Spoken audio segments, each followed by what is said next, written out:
can see by no opening bit, we had a little bit of an issue. Kane, very unfortunately, had an emergency, and we were hoping him all the best, but he cannot be here with us today. And, if that wasn't enough, our usual stand-in, Vest, he was on muffin duty. And so the little muffin was busy, and so he couldn't join us. But never let it be said that I am not a good coach. Never let it be said that I am not the heel that runs this deal. And like a well-oiled machine that I wake up out of a drunken stupor and I put back together, I went on to the depth chart and I got the next person. And we have Mr. RBG here today, friend of the show. Thank you very much for joining us. Thank you for filling in. We are happy to have you here. It is my pleasure. It is always good to talk wrestling to anybody, but especially to you. And thank you. And on the internet, to all of you who are going to be watching this. And so, well, thankfully this is a short one, and we recently, just this past Sunday, had Hell in a Cell, or Disappointment in a Cell, whatever you want to call it. It felt like this one creeped up a little fast after SummerSlam, didn't it?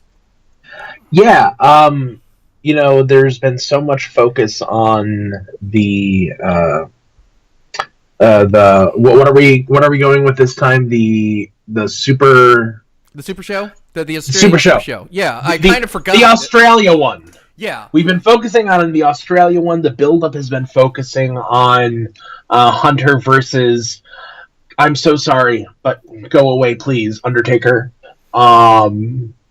There's been so much focus on that, and especially as this is a problem that I have with many of the themed pay-per-views, very little animus behind the actual big cornerstone matches. I agree. And that is something we're definitely going to talk about here today, because there is a lot of issue to take with this. For what it's worth, it did have a lot of decent action on it, but there was a lot, and there was just a lot wrong with it too. Yeah. And we are going to go ahead and we're going to get started on the pre-cook. For reasons that are beyond me, the criminally underused Aiden English and Rusev Day, versus the always entertaining, but dear God, can we please just let them have a singles push? You don't have to break them up, but please let them do anything else other than tag teams, the New Day. And this was pretty much a really good starter, better than your average pre-cook fare, I believe. Well, that's what you do when you put the talent together. The New Day is, the work that they've done to get over and the work that they've done in matches has just been fantastic. So that they're there. You know that Rusev and Aiden English have gotten themselves over as well. These are two teams that are together and good at what they do, despite the best wishes of the powers that be, that they're just kind of thrown out there and to be on the back burner. They're guys who got people behind them. And, Rusev's a great worker. Aiden English is a very good worker. We usually focus on his gimmicks, the vaudevillains,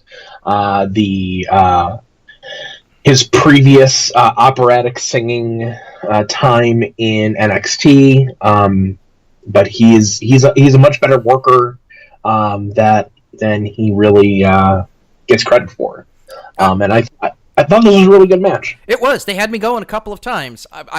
And that's just because I thought, is this finally it? Do you finally recognize WWE, the greatness that is Rusev Day? The answer was no.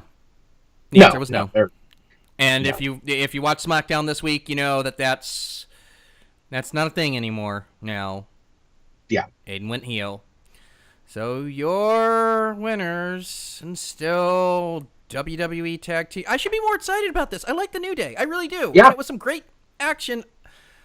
I'm just tired of them. It's like you have to have them on one of the shows, and they have to just dominate your tag team division. Like, you get a few months off of them. They're the Usos. They're the Usos from 3 years ago. Yeah, but the Usos weren't like they were always there. The but they Usos weren't were the always... John Cena of the tag team division when they were still in the paint phase. Yeah. Yeah, they're much more interesting now that they're, Oh, they're so much better. Yeah. So much better. But yeah, the New Day over Rusev and Aiden English. The last time that we will get to hear them together, unfortunately. Yeah, the one thing, it's really a shame that there were injuries involved with the Bludgeons that really took them out of the picture. Rowan I wonder how... is just a magnet for those, isn't he? Yeah. Yeah. Yeah. I wonder if something more interesting would have been planned if that hadn't happened. There's a lot of... Well, listen, the tag divisions are terribly booked. There's no getting around it. Can anyone give me a good excuse why the Revival do not still have not had a tag team championship, but you hand one to Bo Dallas and freaking Curtis Axel? Nope.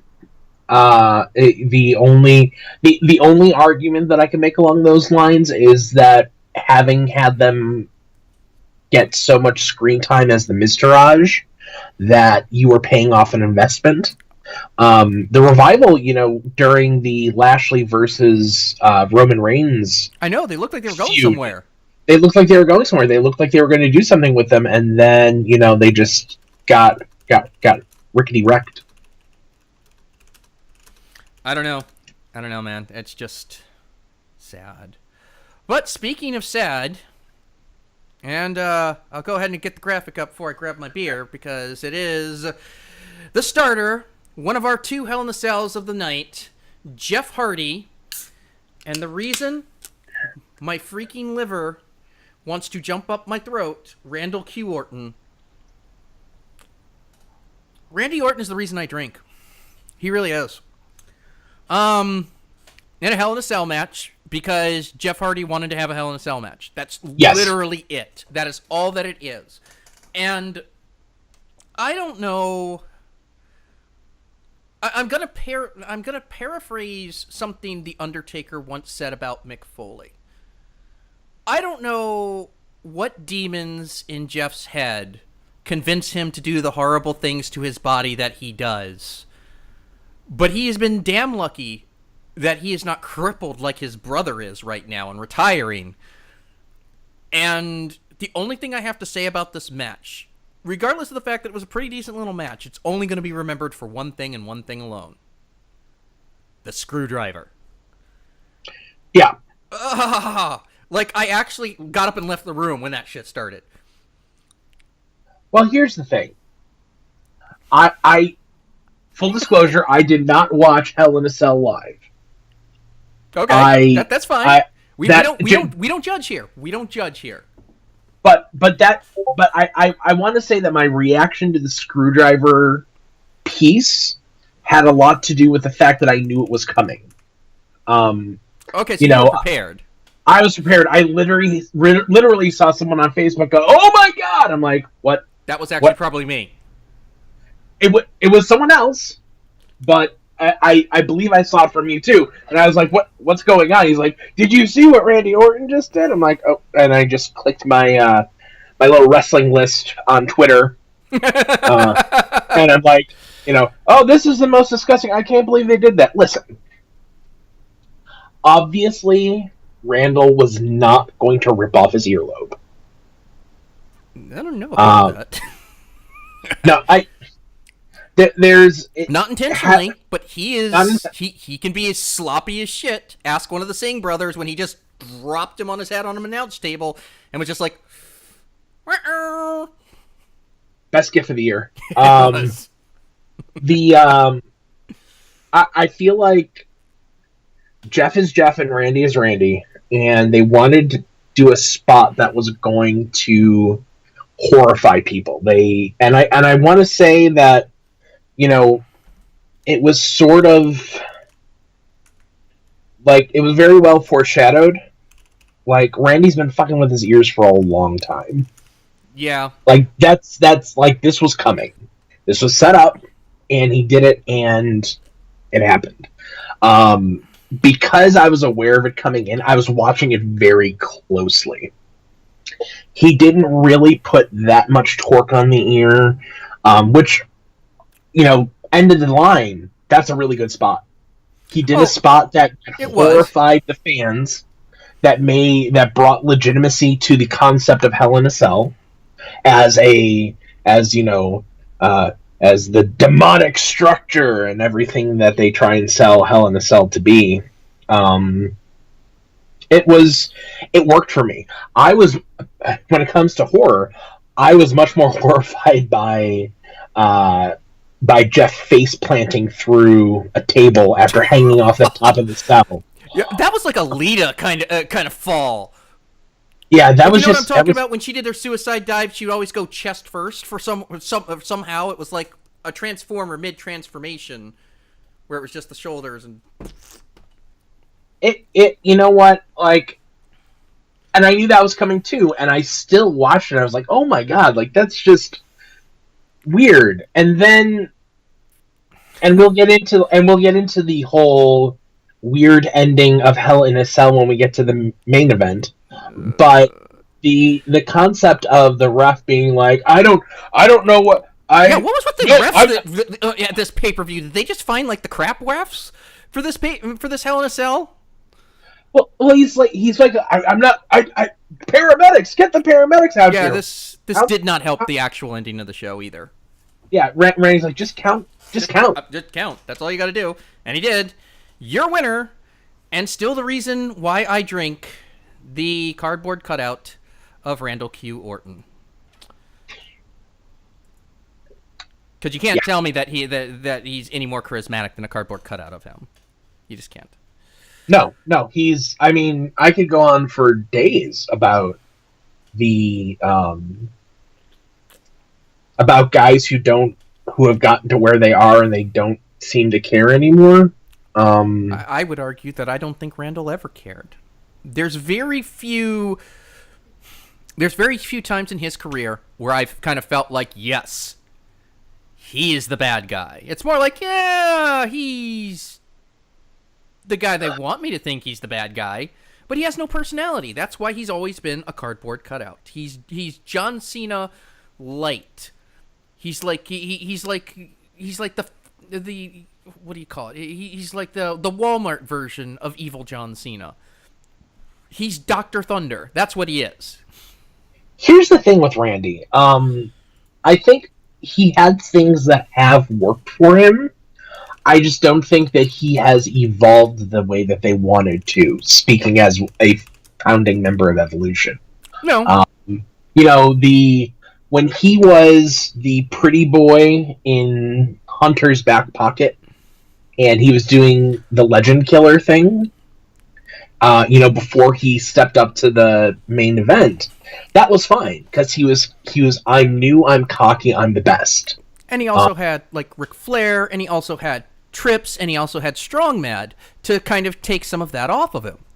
He did, and then then he was the good guy, youngest. Good guy Randy is the worst. Good guy Randy is the worst, but but the focus of that wasn't good guy Randy, it was evil Trips. Exactly. So it worked. Eventually he goes from being a legend killer to being legacy. Which was a good in concept if you got anyone but Randy at the head of it. It worked okay. Ted Jr. was a very quality worker. And now he's a chiropractor. We all know what kind of work we've seen from Cody, don't call him Rhodes, in the last 2 years. There's just been the evolution of Randy Orton is just sort of, it just goes on from there. It's baffling. Then he was the psychopath. He has the audacity to kick people in the head. Like, it's an enziguri. He winds up for it, but there's an enziguri in every other match. It's like when they were for the women's division a year ago when they were trying to make the second turnbuckle getting hit in the back of the head there as like the end all be all. Yeah. And then I think from there he just, once that was over, I think he had his money. And then it was an era of him and Cena. It was an era of him and Cena. And then he's just been lost since then. He has. Not to get too far off topic, I think that the death knell of him as a serious star is also the death knell of Bray Wyatt as a serious star. The House of Horrors match, which was just, I mean, yeah. The less we talk about the House of Horrors match, the less I'm gonna have to pay my therapist again. fair enough. So this has really just been a very long walk towards God, why, Randy? It's like, can we just not anymore? Can we just not? And it kind of also plays into the fact of you were speaking at the top of the show about Trips and Taker, the very last time. Oh, like the 40 times we had the very last Cena Orton match. Yeah, I heard that before. But right. Before this becomes the Randy Orton show, let's go ahead and let's get to an actual match that I'm sure everyone liked. That is, of course, a match that certainly should have been in a cell, in my opinion. One of the candidates for should have been in a cell rather than the main event. We are, of course, talking about the Queen, Charlotte Flair, versus, let's be honest here, everyone's favorite female wrestler and the real face, no matter what you try and do, WWE, Becky Lynch. And a couple of things straight off. I know you want us to boo her. But here's the problem with that: when you've got the whoa, like high beat, music with the guitar solos. No, I'm into that. I'm all about that.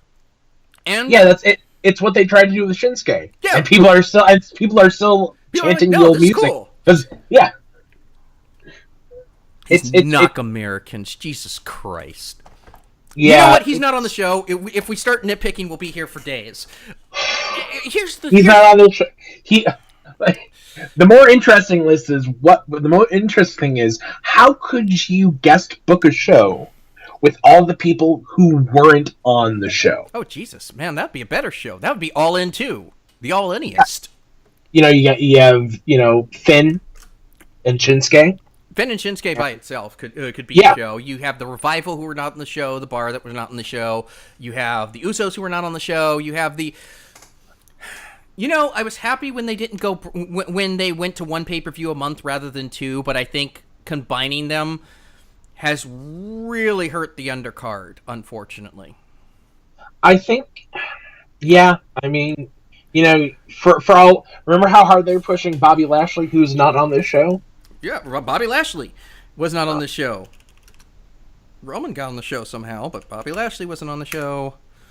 I will. Let's save all our Roman talk for the end. Oh god. Okay, so this match was a freaking great match. Now, no matter how hard you try, WWE, Charlotte was in the wrong. She was a shitty best friend, and Becky was right to kick her to the curb last time. She crowbarred her way into Becky's one-on-one thing. At every point, Becky was like, all right. And then when Becky had enough, she took out Charlotte and led to this. And this was a culmination of, one, us finally getting to have something to do that was interesting with Becky. Two, it was... people were cheering for Becky. Nobody wanted the Charlotte. And that's not to take away from Charlotte. I think she is one of the top 5 best athletes on the roster, men or women. Period. Yes, absolutely. But she was booed at SummerSlam. She was booed here. Everyone wanted Becky to win, and it was a hard-hitting match. Becky tried to heel it up the entire time, and they tried to play Charlotte as a face. The crowd was having none of that shit. Not even a little bit. You know what it reminded me a lot of, and this is going to sound, it might sound stupid, it reminded me of Stone Cold feuding with Bret Hart. When Bret Hart had been so pushed forever, and he was always a good guy, and he was just he was getting that sort of weird heat that Cena he's getting Cena heat. And Charlotte was getting Cena heat, where it's just like we're kind of done with this presentation, and I think that everyone just remembers, Becky Lynch, the first SmackDown Women's Champion, and we never paid off her getting screwed in 2 Money in the Bank matches in a row. Three if you count the fact that Ellsworth screwed her in the second women's Money in the Bank match that was on SmackDown. Yeah, which don't get me started. No, don't. You and I are right there, and my opinions on that are on video, so you can see that. But this is a great match. I was surprised about the finish. Freaking spear into a rollover pin out of nowhere. Yeah, Hashtag out of nowhere. It's one of those. It's one of those finishes that a lot of your Smark fans are like, we never see a non-finisher finish. We always see it coming. We always know. You always see it coming. It reminded me, though I know it wasn't done for the same reasons, unless maybe it was because, Vince saw it happen and thought, oh, well, maybe I can throw one of these in there.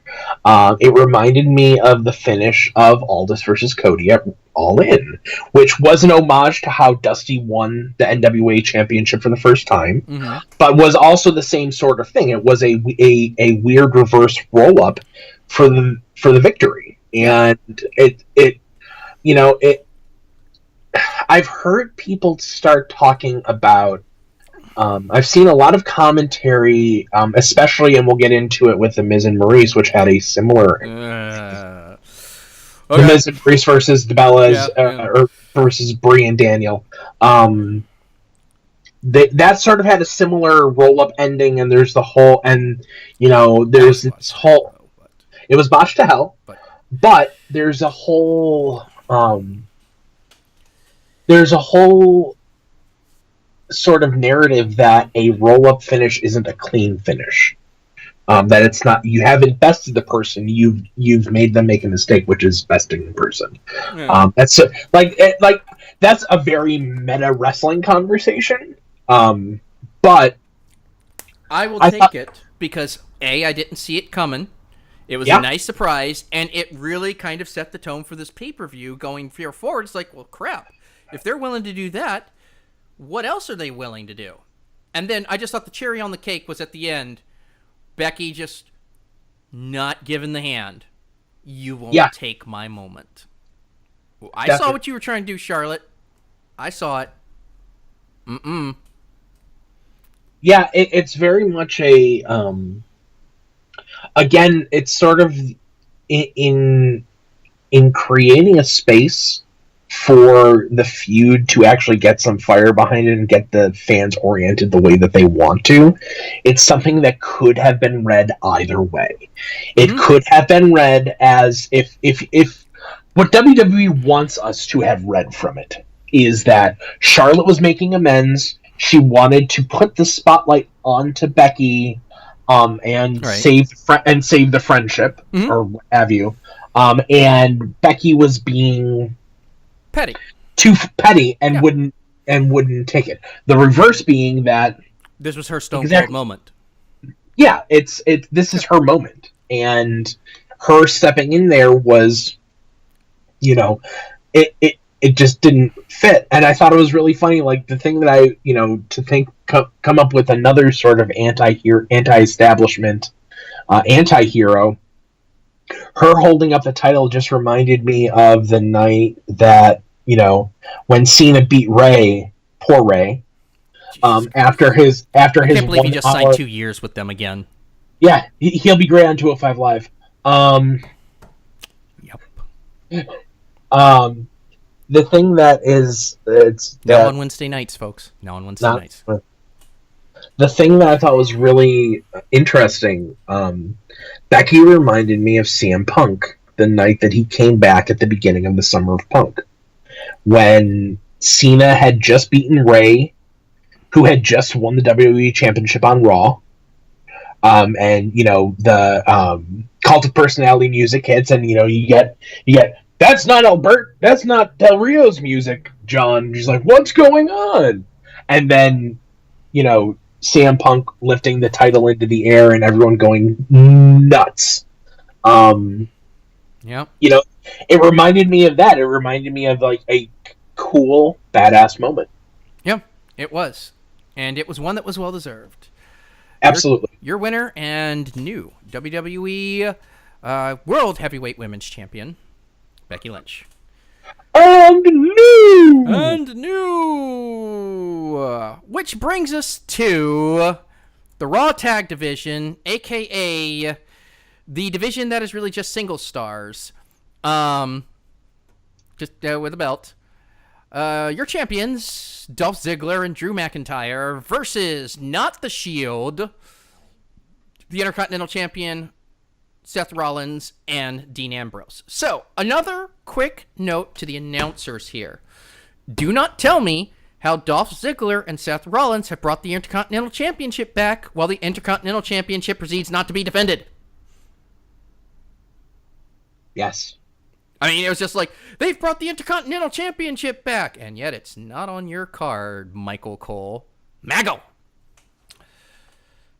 Especially in, you know what it really, the secondary titles were not defended on the show. No, and it smacks of that lack of historical memory that the narrative wants us to have. There was a whole, the epic tour that was Mike the Miz Mizanin, actually bringing that's gravitas back to the Intercontinental Championship. A part of it is that I think Miz cares more than a lot of these other people do. I really do. I think that's why he's probably the best heel in there. Because that whole Daniel Bryan thing, as he's explained in interviews, was him not being on the show again, months of disrespect, despite the fact of being a title holder, and in his mind, that was the title. The Intercontinental Championship was the workhorse title, and Daniel Bryan just said the wrong thing at the wrong time, and he snapped on air. He actually said straight up, I didn't know if Daniel was just going to walk right over and punch me right in the face, but I had just had enough. But with this, I mean, it annoys me that we can't have real tag teams on Raw. It smacks of being very Raw-y, the Raw type thing to do.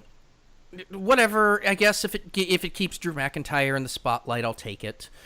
But we could do so much better. He could do so much better. Why are you dropping the ball with him again? Like, Drew and Dolph could be the next Shawn and Diesel. A better Shawn and Diesel than Shawn and Diesel were back in the times. Look at them together. Like, the pictures of them together, there's actually, right after Drew came out and they started teaming together, they were standing in front of a picture of like an old school Diesel and Shawn back when they were the two dudes with attitudes and they had all the titles, and it looked scary similar. Except obviously, Dolph is as good a worker as Shawn, and Drew is like 7 Kevin Nashes. Yeah. It's the difficult thing with that is the difficult thing that there always is with Dolph is that he, for as much of a lack of memory as the brass wants us as fans to have, they have way too much memory of Dolph. Yep. They, they don't trust him, which is a shame because he's a very good worker. I don't know how long you've been listening to the show, but at one point, Dolph Ziggler was the measuring stick for all jobbers. Whenever we would have somebody called a jobber, we would call them whatever their defining characteristic is, Dolph Ziggler. That was actually a bit that we did for a while. Mm-hmm. Sin Cara will always be Master Dolph Ziggler. And Absolutely. Zack Ryder will always be old Dolph Ziggler. Oh, poor Zack Ryder. I saw him when I went to Raw a couple Mondays ago when they were in New Orleans. He and Apollo Crews on Main Event. He couldn't even win on Main Event. Hey. His name's just Apollo now. Whatever. Because Vince didn't want his product associated with the Parkland shooting. Sure. Literally. I'm sure that's it. I'm absolutely sure that's it, but whatever. This match was a really good match. All these guys can go. It was good to see Dean back. It was good to see Seth back. There was a lot of close finishes. There was a lot of really close finishes. I really thought, because it was Cole in the middle of this match mentioned that if Roman retained and they won tonight, the Shield had all the gold. And then immediately my brain went, oh, no, you don't. Don't you dare. Don't you dare. And looking back on retrospect, I actually think I would have rathered them go with that, because that would have led to a more interesting ending. Absolutely. But with a perfectly timed Claymore kick, and it was beautiful. And then after the match, just making it, just him just dragging an unconscious Dolph over his shoulders to the back with both belts. Drew McIntyre wins it. Your winners and still champions, Dolph and Drew. This one, and we're like in the 3 matches that were really kind of the match of the night. And really at this point, I'm saying, like, you know, some predictable endings, some unpredictable endings, but, you know, nothing really that I hate so badly so far. Yeah, it you know, for a lot of people, this was, I saw a lot of talk afterwards that was saying, you know, this was a really good pay-per-view. Yeah, totally. You know, it was a much more, strangely, the ending of this pay-per-view did not create as much rage as the ending of SummerSlam did, and it did not spoil the pay-per-view overall, but also I think it's because SummerSlam had already happened. Well, I have a theory for that, which I'm saving for the end. But next, okay. I mean, we were not disappointed even going into the next match.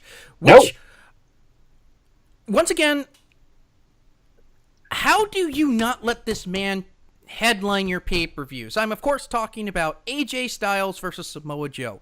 Easily the most compelling storyline you've got going right now. Mr. Arby's himself going after AJ Styles' wife, Wendy, which the irony of Mr. Arby's trying to seduce Wendy away from AJ is not lost on me. However, seduce is a strong word, but yeah. Whatever. He's trying to gain fast food dominance, and AJ is in his way. Correct. At least that's what I'm taking from this feud. And sure. This was a lot better than their SummerSlam match, I feel. Their SummerSlam match was kind of a cheap ending. It was kind of very brawly, and I don't think they hit the chemistry they could have. This match hit the chemistry that they could have. It was brutal. It was fast. You got to see AJ just at his just losing it. Joe got cut open. Things were going everywhere. Like freaking just the frustration with Joe. It was everything that I expect from these two and more. And yeah, these guys have been doing it for 20 years, you know? And even so much that I didn't mind the ending. Yeah. Normally that ending would have pissed me right off. It's like, of course you're going to try and stretch this out for another pay-per-view. Just be done with it. But I was like, you know what? No. I want more of this. Yes, please. I will have another plate of that and wrap me up one for so that I can have it in the morning. Here's the thing I don't know what this is a very weird place that we're in. Mm-hmm. With the advent of the not pay-per-views. The special events. The special events, the mega show in Australia, the greatest Royal Rumble, and now Crown Jewel in Jeddah. It kind of feels like they're jobbing their finishes for their American paying audiences for the foreign audiences. It's what they did at WrestleMania. It's what they did at WrestleMania. It's what they did here. I mean, this is sort of a weird... It's a very weird thing. It reminds me a lot of how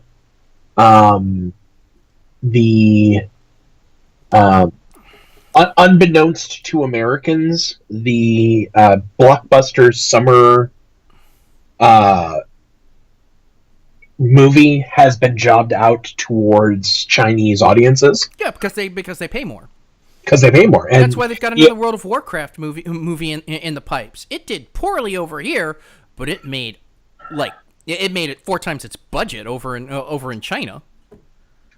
Yeah, I mean we're talking about two shows in Saudi Arabia that have been hand financed by the Saudi royal family. Yep. And Rusev Day is coming to Saudi Arabia. Single-handedly saving Rusev's job in the WWE. Yep.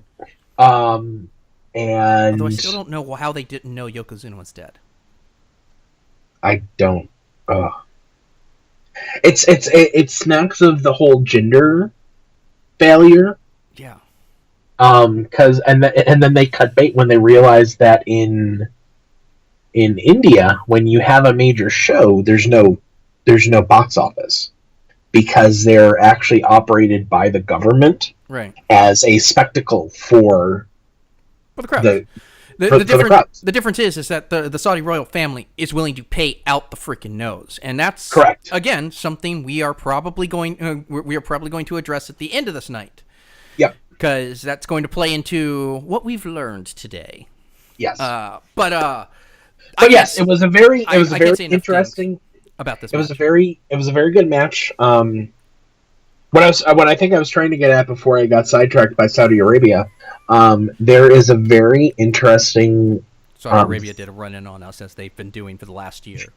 Indeed, the build of this feud has been super weird.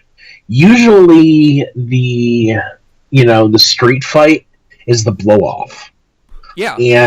And while we got a lot of sort of viciousness out of this fight, and better chemistry between Joe and AJ, it feels like the matches were flipped. Mm-hmm. Like, it feels like... This feels like it should have been in Hell in a Cell. Yes. And it probably would have worked better than the main event, which is also the other theme of the night. Yes, and also a month later. Yes. Like, this buildup has seemed so rushed. It went from that they're trying to rush AJ to longest champion because they know that nobody's accepting the Brock as the longest reigning champion of the modern era. That's really super interesting. I haven't really considered that. Have you heard the Kofi stat, by the way? Yeah, he's about to be like the longest tag team champion ever in history. It's really something. Good for Kofi. Good for Kofi. Kofi's another one that should be in the title picture. Him and his weird concave chest. Well, hey, if Chris Jericho can do it, then so can Kofi Kingston. Yeah, true. This is, we're going to have a nostalgia moment. Like, what happens if Kofi didn't stiff Randy that one time and get heat? When Kofi was in the middle of a heel push towards the top of the card. Who knows? That's a thing that happened. He stiffed Randy, and Randy shut down his push. Yep. As Randy Orton want to do. Yeah. Once again, Randall Q. Orton, the reason I drink. Yes. Friend of the show, Randall Q. Orton. Randall Q. Orton. But, yeah, I don't know if they're trying to push AJ into that position. They made a big deal about him joining the 300 Club. They did. It's also... the politics behind the record in made-up sports is really interesting. They pushed Brock because they were going to have him around in this weird nebulous place. Also, it got them to remove Punk from the record books, which nobody bought, by the way. No one bought it, but everyone knew why they were doing it. Yeah, it's like I could be the longest. I'm the longest reigning chili dog champion, and I haven't defended that title in 12 years. Exactly, and technically, I'm still champion. So, what you gonna do about that? Yeah, Chili Federation of Louisiana. Listen, me, bro. Anyway. Listen. Okay. Right. You listen to me. I will take that belt from you, and I will unify it with my Chili Confederation belt of New York. Nope. We're just not going to. I'm defending it on other dimensions. Okay, that's fine. Okay. So. Stardust. I'm from the 5th dimension. Anyway. Nikki did the same thing when they wanted to get AJ off of that record book. They did the same thing with the New Day. No, the New Day they actually pushed. and may defend when they toppled Demolition as the longest reigning tag team champions ever. Yes. So they're the exception that proves the rule. Weird. Yes. Long story short, I don't think that they're specifically trying to move AJ over Brock because I think they don't care. They don't have a political reason to remove Brock, and they can Other just than everyone hates him, but they're not talking about it. No. Like, they don't talk about how, they talked about it when he got the record. Right. Because it was a cool thing for Paul to cut a promo on, because he had cut the same damn promo for CM Punk. Yeah. But then they just kind of let it drop because they knew it pissed the fans off. By having Brock in that position, it doesn't create political problems for the top brass WWE. It's not something that makes them mad. They're fine with it, so there's no reason to have AJ take that role. I think they're extending AJ's reign because of the video game. Yeah. That he is the cover athlete on the video game, and he already has the belt. So the most prestigious belt in sports entertainment, the one that has got all the history behind it, not the stupid Cracker Jack belt that we're going to get to in a second. But to wrap up at least this part of the segment, because we've run a little long on AJ and Joe. AJ over Joe, kind of dusty finish. We're going to get a rematch of the Super Show because what ended up happening was Coquina clutch, and Joe got freaking Baszlered, basically. Got pinned because because the Coquina clutch is apparently a move that you can't let go of, and apparently AJ was tapping, but that's fine because we're going to get another match. AJ still your WWE World Heavyweight Champion, which thankfully now we're getting into a quick area where we can probably knock these two out really quickly because there's not really much to say. Nope. And that is, of course, the Miz's versus the Bryans. Yep. Daniel Bryant and Brie, oh my god, please don't ever suicide dive again. Bella versus The Miz and Maurice. Dear Lord, you had a baby 8 months ago. Why, oh why? Dear God, why are you in the ring? Yeah. I guess technically she wasn't in the ring until the last, 5 minutes of the match.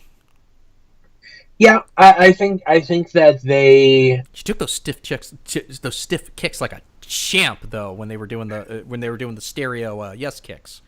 Yeah, I think it was they did a good job of having Maurice and Brie be in the match but not be in the match. Mm-hmm.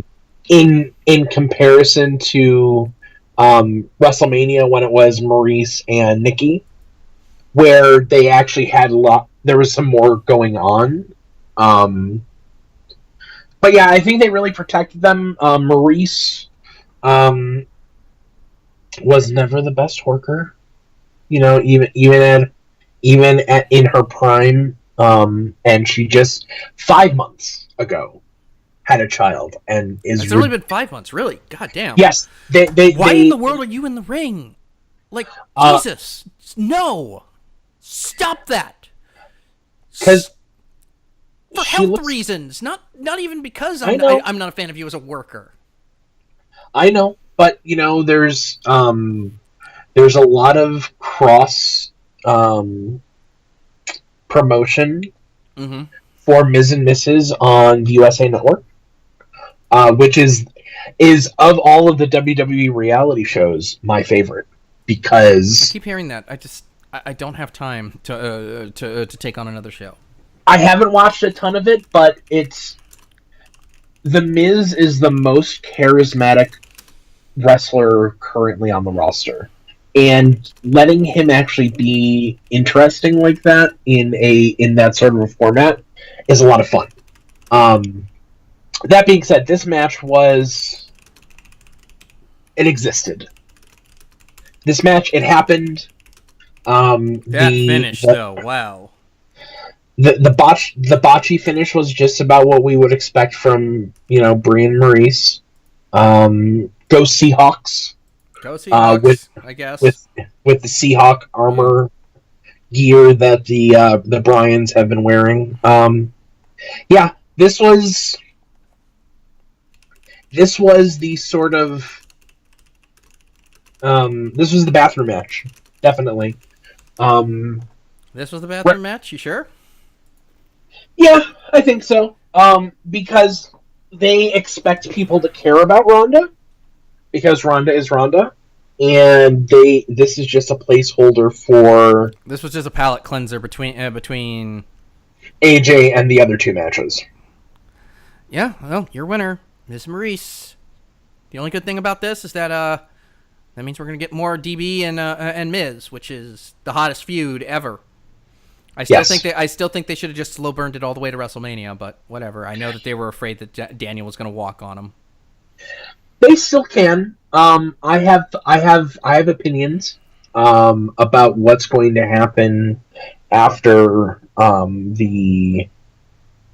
their match is at the their match is at Crown Jewel, right? Or Super Show. Super Show. Theirs is at Super They'll Show. probably have a match at Crown Jewel. I don't think so, because I think that what I in my heart of hearts, Okay. I think that Crown Jewel is going to have AJ versus Miz and Shinsuke versus Daniel Bryan, because that was the reason that Shinsuke signed his contract, was to have that match with. Shinsuke resigned? No, but when he signed his original contract. He wanted DB and then DB retired. Yeah, I know. And then DB retired. So I think that giving Shinsuke that match is like a carrot to try to get him not to just go back to New Japan. And then just become like Money Shinsuke. Yeah. And have New Japan just invade the entire West Coast, because that's exactly what the fuck's going to happen if he does.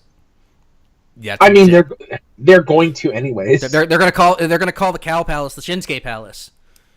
I mean, Shinsuke Day comes to Los Angeles. In Knock America. Well, anyway, let's. So, yeah, that's getting back on track. The second to last match. Ronda Rousey, your Universal Women's Champion, along with Mrs. Faded Saint Natalia, versus Alexa Bliss with Beyonce Foxy and Mickey James.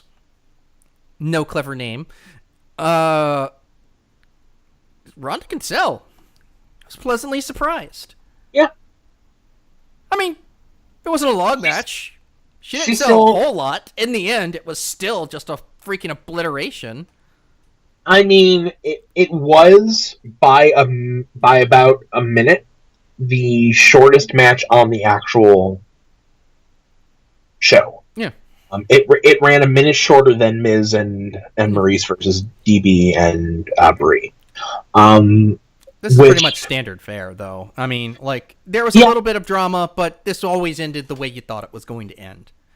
It definitely did. And I'm sorry to hear that Alexa is dealing with a real injury now. I just don't know what. I don't know what to do with Ronda Rousey. She's a division killer. She's a division killer the same way that Nia could have been.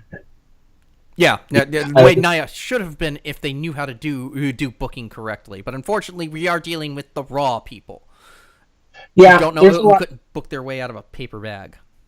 Remember, like a year and a half ago when it was Charlotte and Sasha, and they were trading the belt every other week, and it was great. Yep, that was great. And they had a Hell in a Cell match. I complained about that a little bit because I wanted them to stay with somebody, but then when they finally, I don't know what happened. No, I know exactly what happened. Jimmy Jacobs left. That's what happened. Jimmy Jacobs got fired. Who was doing a lot of the women's divisions on both show, and right around that time is when everything stagnated. Yep. And I say that for as much respect as I have for Alexa as literally the best heel. She's exceeded all of my expectations. She doesn't have the athleticism that Charlotte has. No. But she has so much personality. It's so good. As long as you don't try and do the This Is Your Life, which never works unless you're Mick Foley.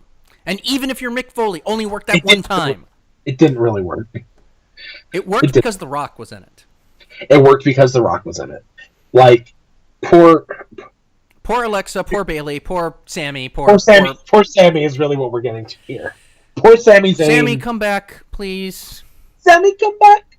Sammy, come back. Anyway, Ronda over Alexa. And then it's just sadness from here on out. Ronda did not botch that much. She did not. It was a decent little match. It was better than I thought it was going to be, but it still, by no stretch of the imagination, was anywhere close to the best match of the night. No. And neither was this. And no matter how many times you try and sell us on the fact the Universal Championship is the crown jewel, no matter how many times you try and sell us on the fact that Roman Reigns is the guy, we will never buy it. So, here is the elephant in the room. So let's get this out of the way right off the bat. Brock Lesnar comes out at the end and ruins the match. This freaking guy, this ex-boyfriend that can't get that it's over, comes out and ruins it for us so that we can get to the main event of Saudi Arabia, Crown Jewel. No. So, let me see if I've got this straight. But piggybacking off of my criticisms from SummerSlam, which you are very well with, because we had a long argument over Facebook with that. We did. You promised me to get out of the fact that you had a crappy main event for SummerSlam and that you were always going to get booed, and you were starting to get booed right up until the point that Braun came out and you were like, hey, if you get through this match, we promise you here's something that you want. You reneged on that promise.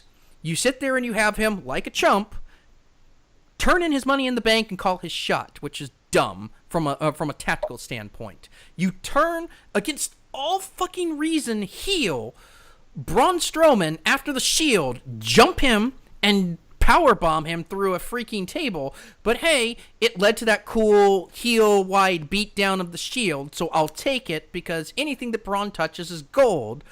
You burn the Money in the Bank, you burn Hell in the Cell, you burn a guest referee spot from Mick Foley. You put all of that up, and you give us this weak-ass ending. This freaking ending, which, earlier you let Randy pin the guy. Mick Foley, the guy who was guest refereeing the match, continued it after he went off a cell and through a cell. But no. 2 F5s. These can't continue. It's like that Arrested Development meme of Michael Bluth just sitting there looking absolutely defeated with the caption, I don't know what I expected to happen. Because that's what it is. They jobbed this main event so that we could get Roman, Braun, and Brock at Crown Jewel. Here's I've got so many feelings. It's very difficult to articulate. I know. We've literally been trying to not articulate them throughout the entirety of the podcast, so we can save them from here. And we still can't because there's too many feels. Let's start with the Hounds of Justice versus the Dogs of War. I'm into that, if that's what you wanted to go with, which it wasn't. No. I mean, it was cool when everyone else came out and got involved, but didn't really get involved. They kind of had their own thing. I kind of feel like you could have made that a backstage segment before the match. You could have, but they wanted someone to go off the... They always want someone to go off the cage. And it wasn't going to be Braun and Roman, and it wasn't going to be Jeff because he would actually die. And it wasn't going to be Shane. And it wasn't going to be Shane. Because they told us, like, oh, no, we're not doing Hell in a Cell. We canceled it. We're doing, like, kittens in a kennel or something. I don't know. And just don't obviously show up. It's not going to be Randall. No, Randall's not going to... Randall doing a bump. You know... He'd probably get the cell fired. Yeah, he would. He absolutely would. So, as stupid as the name, the Hounds of Justice versus the Dogs of War is, and it falls in there, everything has to have a weird naming convention thing. He's the monster. He is the big dog. He is the extraordinary man who does extraordinary things. He is the rock star. He is the show-off. He is the Scottish psychopath. He is the monster among men. The monster, yeah, the monster. Big dog, the lunatic fringe, the architect. The architect, the Kingslayer. The Kingslayer. Seth has the most of those names. Seth has like 7. But yeah. So that's a thing. I think it's really kind of crappy that you have Mrs. Foley's baby boy. Yeah, he was there. He was there, and the only thing that he'll be remembered for is counting to 3 on a 2 count. And his perm, which is terrible. Yeah. The thing that really got me, as much as I enjoyed the rehash of the match that we already had earlier in this show, the thing that really got me about that is that was like 5 minutes of a 25-minute match, which was, in that time, just Roman and Braun laying down in the ring. Yep. Don't you think we didn't notice that? Oh, we did. We did. And then after all of that happens, then we get about another minute worth of it, and then Brock comes out, and he kicked the door off the table. It's Kane. It's Kane. It's got to be Kane. We know exactly what you did, and we know what you were trying to do, and it didn't work. It is a crappy pay-per-view. Or it was a good pay-per-view with a crappy ending. Crappy ending. And, that's the show. That was Hell in a Cell 2018. And this is the theme for 2018 pay-per-views. Good show, crappy ending. And, you guys obviously, who paid attention, knew that just based on the bullshit they pulled at the end of SummerSlam, I failed SummerSlam straight out. The second F I've only ever given out. The only other one was retroactively. I gave WrestleMania 33 an F because The Undertaker didn't retire like he was supposed to. Fair.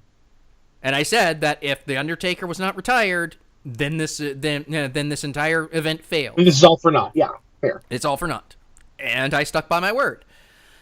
I'm not going to be that cruel this time. However, the highest I can give this is a C. Because how you end the thing is important.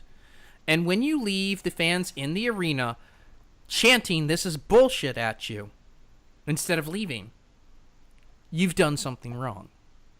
And it happens every time you put Roman and Brock in the same spot. Stop it. Stop it right now, WWE. I will get my... You know what? Don't make me come over there and hit you in the nose, Vince. I will. It's bad. It's a bad Vince McMahon. Vince is like 75 years old and he can kick your ass, dude. Actually, he hasn't been looking too good lately. Yeah. He really hasn't. That's why he hasn't been on TV a whole lot. But that's a whole other thing. Your last impressions of the show and the main event. My last impressions of the show have to do with Hell in a Cell and the history of Hell in a Cell. This abortion of a main event was the 40th Hell in a Cell match. Number 4. I think, by and large, with the exception of outside of the Big Four, which, are the Big Four, there should only be 2 pay-per-views that are themed off a particular match type. Money in the Bank and Elimination Chamber. Mm-hmm. Elimination Chamber is there, so whichever brand that didn't get to win the Hell in a Cell or the Royal Rumble has the opportunity to look good going into WrestleMania, to have something to build off of. Money in the Bank sets the table to get someone, to push someone. Yeah, Alexa and Braun didn't need it, but that's what they decided to do with it this year. Mm-hmm. And then you sacrifice Braun at the altar of Roman, who then you turn around and sacrifice at the altar of Brock. Correct. TLC does not need to exist. Nope. Because at the last TLC, there were 2 matches that involved either tables, ladders, or chairs. Extreme Rules does not need to exist. There was one stipulation in the entire thing. It should have been just rules. It should have just been rules. Regular rules. Regular rules. Regular rules. Hell in a Cell does not need to exist as a pay-per-view. No, it needs to be a once every 18-month kind of thing that you pull out at one of your major ones. Yes, it needs to be there as a something to finish a feud in properly. I think that Randall and Jeff did a very good job of taking a match that did not have the build-up that should have required a Hell in a Cell match. They did a good job of making it a good Hell in a Cell match. I don't think it was as good as either the New Day and the Usos, who I think they just killed it last year. Redefined what a Hell in a Cell match could be, or Kevin Owens and Seth Rollins, who were also very, very good and utilized. You could tell they put a lot of thought into it. Story-wise, I understand why Roman and Braun could have gone into Hell in a Cell, because it's to keep the other assholes out. You know, it makes sense. Which it didn't. Which it didn't. Jokes on us. It kept the people out that it was supposed to keep out. It was not supposed to keep out Brock Lesnar. He wasn't even supposed to be there. Rick Laser. Lesnar. Yeah. I mean, what can you say about it? I'm with you. I think that overall, I think I would give it a C plus. You're just barely kinder than I am. yeah, the quality that we got from the first 4 matches was there. That's enough to give it an average. I mean, if in the main event any other way, and as Kane accused me of when I just said straight up what I felt about it when we were discussing it. He said if that match is anywhere else, or they pull that angle with anyone else, you don't have a problem with it. And yeah, because it would be something new if it were other people involved. Yes. It would be, and if that match is anywhere else on the show, you're ending the show with AJ and Joe, or Charlotte and Becky. Both of which would have been monumentally better endings. And how you end the show accounts for a lot. And so, I mean, yeah, I admit it. That, like, this, I'm blinded by this. But this is the thing. They won't... This freaking meathead asshole won't go away and let me enjoy my professional wrestling. He won't let me have my sports entertainment. He keeps coming and ruining it. And I'm not saying this as, oh, he's getting heel heat. That's what he's supposed to do. No. Like... He's getting X-Pac heat. Like, legitimately. Everyone's getting X-Pac heat. I didn't watch Raw. And I have no plans to watch Raw until Brock is gone. Completely. So that's at least until the beginning of November that I'm not going to watch Raw. The only... Evolution's the only pay-per-view between now and the Survivor Series, isn't it? That I believe so. Looking at the schedule, if we're not including Crown Jewel and Super Show, which we're not, that is the only pay per view that's currently on the schedule. Then it just comes down to this: if Brock is going to have anything to do with Survivor Series, or if Brock somehow gets his hands on that Universal Championship again, I'm done with Raw, and if he's in the main event, I'm just going to skip it. I'm just not going to watch it. I'm just abso-freaking-lutely done. I hate being this guy. I hate being Mr. Negative on this show, and I always have to be, because I can't let this stuff go. I wish I didn't care, but I do, because I've seen good wrestling. I've seen good booking, and this isn't it. This just insults my intelligence. Yeah, I think that we have, and I hate to... Like, because this is the mountain that I tend to always die on. Mm-hmm. Vince and Kevin Dunn need to go off into the sunset. There needs to be a change up top. There needs to be a different creative theory. They need to hand it to Trips. They do. NXT New Orleans was the best NXT takeover that they've ever done. That is not opinion. That is fact. And it was, out of all of the live shows I've ever been to, was hands down the best. The only reason I went to Raw was because I got a floor ticket last minute. Yeah. I would call in sick to work to make it to an NXT show, a house show. Yeah. I would do anything and everything that I possibly could to make it to an NXT show. I can't say the same thing. I can't say the same thing for the main product. Yeah. I just don't care, and it's all their fault. And I don't want it to be this way, but this is the way it is. At least I've got SmackDown. At least SmackDown's got some decent crap going on over there. The thing that makes it especially difficult is seeing all of these numbers, the numbers around, how long Roman Reigns has been in the main event picture and how long Brock was champion.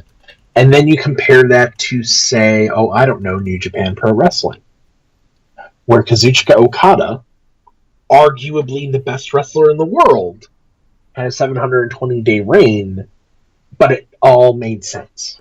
They made it work. And when he lost the title, he lost his mind.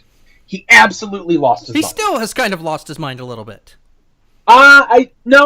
He's the Rainmaker again. I mean, he put his he got rid of the balloons. He put back on his glorious robe and his chains for All In. That's good. He did. I saw All In. That was just so much awesome. Marvelous match. Even if people say that they went 14 minutes over, which they didn't, that's just stupid. I heard the same rumor, but anyway. I heard the same rumor, but I believe when I didn't hear it from the rest of the Elite, and I heard it from Marty Scurll saying that's stupid, I'm gonna believe Marty Scurll. Yeah. Anyways, C+. Just do better, please, WWE. Well, the next pay-per-view we've got up is Evolution. They can't screw that up, right? Oh God. Oh, God, we're getting freaking Ronda Rousey versus Nikki Bella. Oh, God, that's going to be our main event.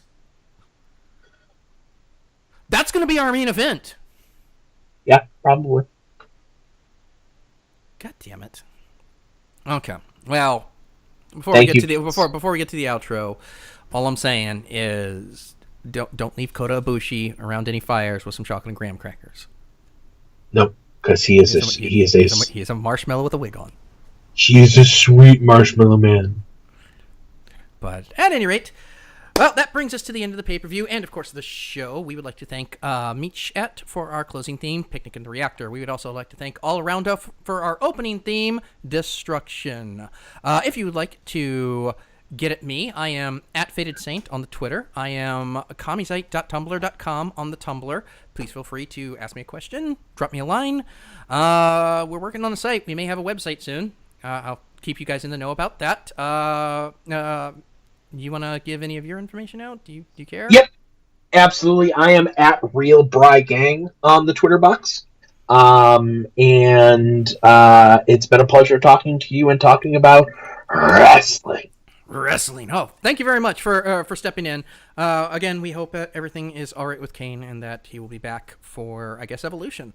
And until then, I'm your boy, Kami the Faded Saint. Thank you once again to Mr. BMG for stepping in, and we will see you on the next podcast.